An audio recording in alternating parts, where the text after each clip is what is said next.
Quand on parle des problèmes sociaux qui touchent directement le citoyen arabe, on parle en fait des problèmes réels. Okay, et on quitte les sphères de politique politicienne.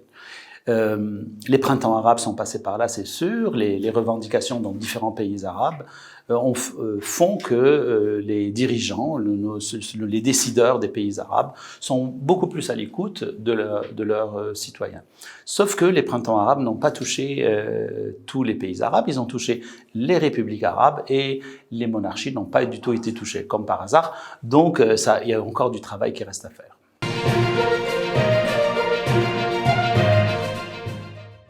Alors, personnellement, je ne vois pas de différence entre le futur gouvernement de Netanyahou et les différents gouvernements qui se sont succédés en Israël. Tous les gouvernements veulent spolier la terre palestinienne. Tous les gouvernements ne veulent pas que les Palestiniens aient droit au retour dans leur patrie.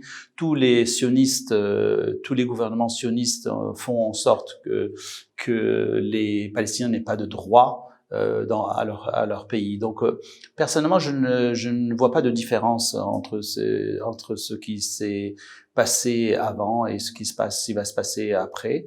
Le sionisme est une idéologie qui est raciste, qui est ségrégationniste, et donc ça se voit même dans les lois, etc. Donc il n'y a pas de différence, même si on change les dirigeants, la politique va être la même et les Palestiniens doivent mobiliser tous leurs efforts pour au moins arriver à une solution à deux États, comme c'était prôné par la Ligue arabe, je rappelle.